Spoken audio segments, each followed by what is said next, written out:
يا صباح الفل والورد والياسمين على أحلى متابعين في الدنيا. ازيكم يا حبايبي عاملين ايه؟ صباح الرضا والجمال، صباح المانجا، صباح القشطة، صباح السكر، صباح السعادة والسكر الزيادة على أحلى وأجمل متابعين في الدنيا. قبل ما نبدأ الكلام يا حبايبي تعالوا صلوا على النبي. صلوا على النبي يا حبايبي عليه الصلاة والسلام. تعملي ايه حلو النهاردة كده يا متغرد؟ قولي لنا بقى، متشجعة ما شاء الله عليكي. بتعملي ايه؟ قلت لأ، أنا ما غسلتش مع متابعيني مواعين من زمان، لازم أمسك بقى المطبخ أخليه فلة. والوقت بقى مسكت الأطباق والمقصوصة وكل حاجة أغسلها، وهمسك الحلة أخليها تبرق، أخليها ما شاء الله. شايفين بقى الوقت أنا بغسل أهو، وعمالة أتكلم معاكم وأقول لكم إيه رأيكم بقى. ما شاء الله. والوقت بقى عمالة أشطف بقى في الحاجة حلو عشان الصابون السايل، أشطفها مرة واتنين وتلاتة وأحطها تتصفى على الرخام. وبعد كده همسك الحلل بقى أغسلها. ما شاء الله. شايفين بقى؟ عمالة أقول لكم إيه رأيكم بقى في المتغرين. اللايك أهم حاجة اللايك. شايفين بقى؟ أنا عمالة أقول لكم اللايك.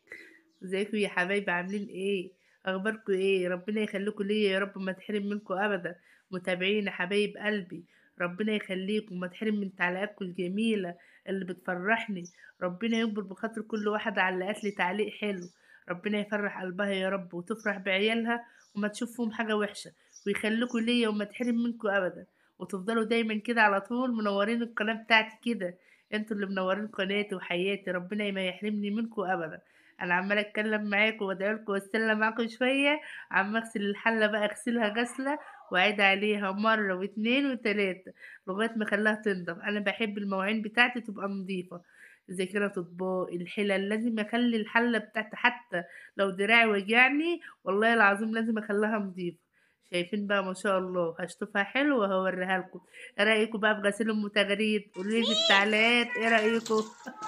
ما شاء الله ما شاء الله. شايفين بقى؟ بشطفها حلو من الصابون، وبعد كده هوريها لكم. اخلص الطبقين اللي معايا والحلتين. شايفين بقى؟ ما شاء الله بتبرق، خليتها فل.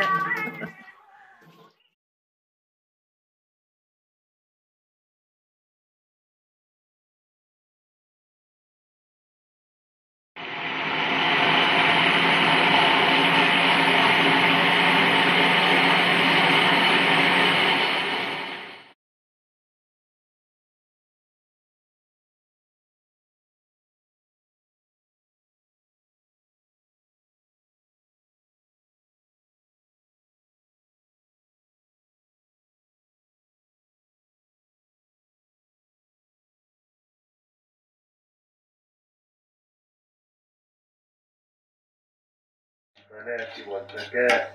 نسأل الله سبحانه وتعالى أن يجعلنا جميعا.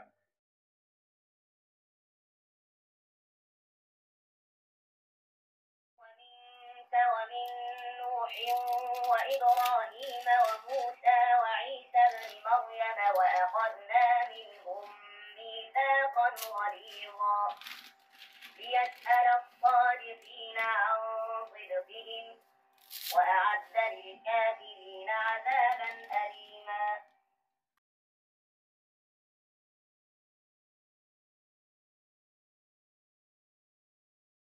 متابعين يا حبايب قلب عاملين ايه؟ اللي ما سالوش عليا وقالوا لي ربنا يشفيكي يا متغريب، ده انتوا حبايبي واخواتي. ادعوا لي كده في التعليقات ربنا يخليني لكم يا رب، وما تحرم منكم ابدا، ولا تتحرموا مني ولا تحرم منكم. ويخليني لكم. والله العظيم انا واخده دور برد مخلص عليا، وصوتي متغير خالص. وكل شويه اسجل وافصل شويه واسجل وارجع لكم تاني، وكل اسلك في زوري. والله العظيم انا واخده دور برد مخلص عليا. ادعوا لي في التعليقات ربنا يشفيني كده، والحمد لله على كل حاجه. انتوا وصلتوا لغايه يا ام تغريد بتعملي ايه؟ ما فيش، المكرونه اتسلقت معايا وقلبتها في التقليه، وهد عليها واسيبها تاخد وتدي بشكل ودي. تاخد وتدي بشكل ودي. والوقت بقى قلت بقى مقطع بطاطس، الوقت بسلقها مره، احمرها صوابع مره، اهو تغيير. وما شاء الله حطيت زيت في المحشرة ومزيت يسخن معايا، وبنات وأقوم نازلة عمك بالبطاطس على طول وبنات عشان نتغدى والأكل ساخن. عماتك قلنا دايما على طول وبنات نصلي على النبي ونذكر خالك الله عليه وبنات الصلاة والسلام. خالاتك اللاتي هاجرن معك وامرأة مؤمنة إن وهبت نفسها.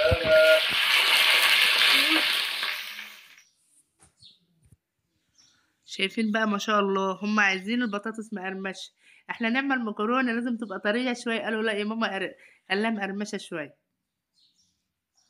بينهم وبين القرى التي باركنا فيها قرى ظاهرة والوقت كنت سلقت البيض، البيضة كانت ب5 جنيه الحمد لله، نزلت أهي، البيضة أهي من جايب له ال4 ب20 ما شاء الله، والبيض اتسلق وحمّرته، إيه رأيكم بقى في السفرة بتاعتنا؟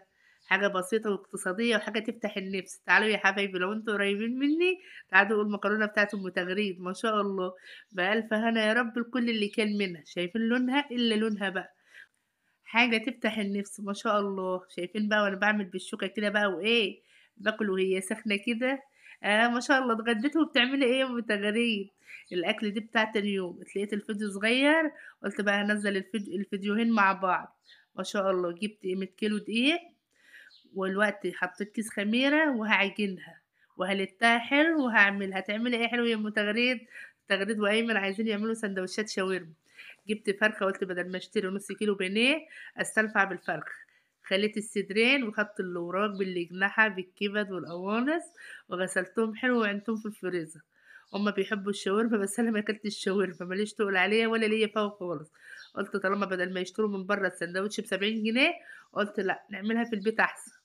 قالوا خلاص يا ماما، جِبت فرخة وخليتها كان الكيلو ب85 جنيه، جِبت فرخة وخليتها وهُم بقى يعملوا ساندوتشات وأنا أعين بقية الفرخة في الفريزر، وقُلنا دايمًا على طول نصلّي على النبي ونذكر الله عليه الصلاة والسلام، دلوقتي بقى شايفين بقى أنا عمّالة أعجنها بقى وادّي له ادّي يا أم تغريد ما شاء الله لازم أتوّهها بالدقيق خالص وهاغطّيها تخمر براحتها بقى، وبعد ما تخمر هاقرّصها. أول مرّة في حياتي أعمل العيش والوقت أنا عجنتها حلو وأغطّيها أسيبها تخمر براحتها، والوقت بقى تغريدة هتقول لكم طريقة الشاورما هي اللي بقى اللي قطّعت لها الحاجة وقُلت لها جهّزي براحتك بقى أنتِ يا تغريد، خدوا بقى تغريد معاكم هتحكي لكم اللي حصل. ازيكم يا حبايب قلبي، عاملين ايه؟ يا رب دايما تكونوا بخير. اخباركم ايه؟ وحشتوني جدا والله. هقول لكم بقى يا حبايبي على طريقه الشاورما بتاعتنا دي، طريقه بسيطه وجميله وحلوه.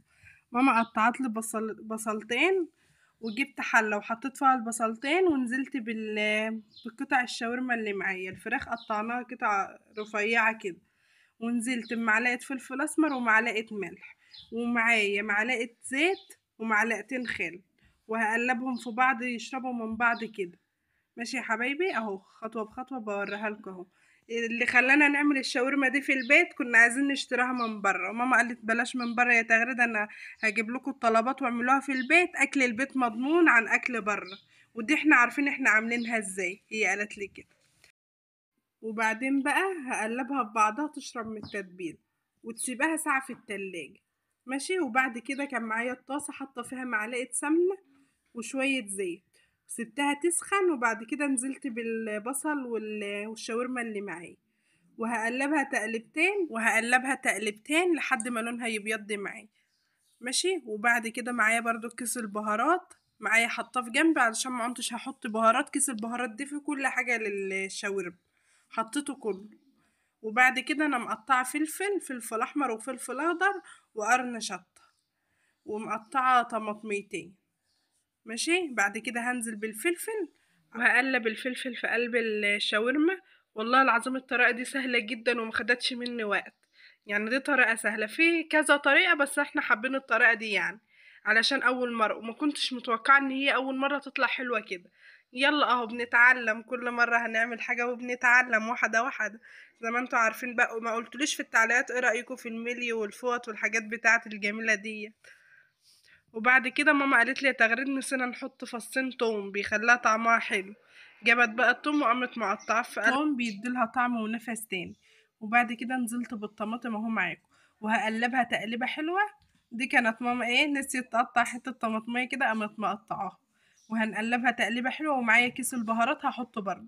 بس هي دي الطريقه، وهسيبها مع بعض تتشوح مع بعض يجي 10 دقايق كده، هدي عليها واسيبها 10 دقايق على النار. وما شاء الله كان طعمها جميل ونفسها جميل جدا، والله احسن من بتاع المطاعم. ده كيس البهارات اللي انا بقولكوا عليه، في كل حاجه، في البهارات كلها، يعني انا ما حطيتش تاني فلفل اسمر ولا ملح ولا اي حاجه. ما شاء الله كانت جميلة وطعمها كان جميل جدا. حتى بعت لخالتي منه، خالتي قالت والله كان جميل، كان طعمه جميل. شاطرة يا تغريدة اهو، يلا هتتعلمي بقى وتعملي لنا حاجات حلوة. وأكد سنة نبينا ما جاء بشرطه القرآن، فقال صلى الله عليه وسلم: لا يقبل الله صلاة أحدكم إذا أحدث حتى يتوضأ. وللخصوص ورفعة السؤال نقول إن كان أمر جبلي وشيء فطري. صلى الله عليه وسلم نسي آدم فنسيت ذريته، ولذلك رفع الشرع المؤاخذة والإثم عن الناس. قال صلى الله عليه وسلم: رفع عن أمتي الخطأ والنسيان وما استشربوا عليه. وأما الجواب عن الذي نسي عضوا من أعضاء الوضوء ثم تذكره عن قرب.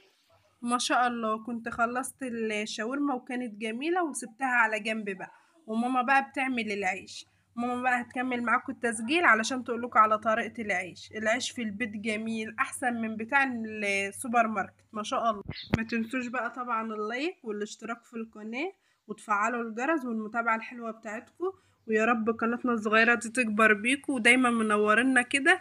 ربنا يا رب يخليكم لينا وما نتحرم من وجودكم أبدا، وقناتنا الصغيرة دي تكبر بيكم. مع ألف سلامة يا حبايبي، مع السلامة، أشوفكم في فيديو جديد. هتوحشوني. ماما بقى هتكمل معاكم طريقة العيش. وحشتوني يا حبايب قلبي شوية الصغيرين دول، والله العظيم وحشتوني.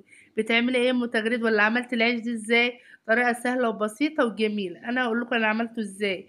جبت معايا كيلو دقيق فينو وكيس خميرة ومعلقة ملح صغيرة وعجنتها حلو. اما العجينة بتحتاج مية معايا وانا بلتها بقوم حطاه وسبته يخمر براحته وياخد ويدي بشكل ودي. وبعد ما خمر معايا قطعته، وبعد كده جبت صينية معايا دهنتها زيت عشان تسخن من فوق. وبعد كده بحط العيش. اول مرة قلنا بدل ما نشتري الكيس من بره ب50 جنيه، لا نوفر ال50 جنيه احسن ونعمله في البيت. وتجارب، مرة يطلع حلو مرة يطلع وحش. مش بدل ما يشتروا السندوتشات من بره السندوتش ب70 جنيه، لا ما شاء الله هم عملوا كمية حلوة واتغدوا واتعشوا بيها وبألف هنا. وهو يا حبايبي ما بياخدش دقيقتين، يا دوبك وشه بيحمر من ناحيات ومن ناحيات. قلنا دايما على طول نصلي على النبي ونذكر الله عليه الصلاة والسلام. شايفين بقى انا اول مرة في حياتي كنت اعمل العيش دي وما شاء الله طلع بالحلاوة دي. شايفين بقى بوريكم احسن من بره كمان. طريقة سهلة وجميلة واقتصادية، ادينا عمالة اطبق لكم فيه اقول لكم شايفين، ولا بيتهري ولا بيتفكك معايا ولا اي حاجة. او تجارب، مرة كده مرة كده، مرة يطلع حلو مرة يطلع وحش. ايه رأيكم بقى في ام تغريد وعمايلها في البيت؟ يا حبايبي يلا تشجعوا واعملوا عيش اكنه رقاق بالظبط ما شاء الله زي خلطة الرقاق. والوقت دي شكل الشاورما معانا وهنلف السندوتشات.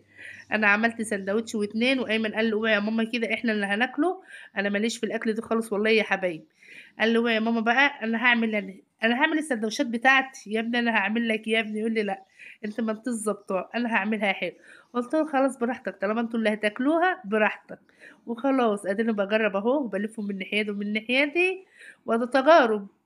قلنا دايما على طول نصلي على النبي ونذكر الله عليه الصلاة والسلام. عملت واحد تاني وقلت برضك هجربه. ما شاء الله كان ريحة الشاورما دي قلب البيت. ما غرمناش الا حق الفرخة خلتها. وما شاء الله كيك جميلة. طول ما الحاجة في البيت حاجة حلوة بدل ما يشتروا من بره. طالما الحاجة موجودة خلاص. وده الشيف ايمن بقى ما شاء الله. ربنا يخليه يا رب ويحفظه ويبعد عنهم اي حاجة وحشة يا رب. ويخلي لكم عيالكم يا رب وما تحرم منكم ابدا ولا من تعليقاتكم الجميله. طب ريحنا حبيبه قلب عامله ايه؟ وحشتيني. وحشتوني كلكم والله. وحبيبه وخوخه كلكم وحشتوني. ربنا يخليكم ليا وما تحرم منكم ابدا ولا من تعليقاتكم الجميله. ايه رايكم بقى في ايمن؟ يقول لي يا ماما بصي اللي هبوظه انا هاكله انا. يا ايمن هيبوظ منك. يقول لي لا ما تخافيش. ما شاء الله شايفين بقى. ايه رايكم بقى في العمل في البيت؟ عمال البيت حلوه ومضمونه. احنا ضامنين الشراء بره هيعمل ايه. وده ايمن بقى عمال يقلبه على الناحيتين. والوقت ايمن دهن الصينيه وهيدهن السندوتشات زيت وهيقلبها على الناحيه والناحيه دي. وما شاء الله كيك جميله ونفسها جميل. تغريد بقى عماله تقطع بقى. ما شاء الله حلاوتها بقى اللي هي سخنه عماله تقطع بقى وما شاء الله وجايبين كيس شيبسي بقى وايه. بألف هنا يا رب الكل اللي كان منها. يا حبايبي لو أول مرة بتشوفوني دي قناة يومياتي أنا وماما. يا ريت ما تنسوش اللايك والاشتراك في القناة وأهم حاجة اللايك. مع السلامة يا حبايب قلبي، هتوحشوني، اشوفكم في فيديو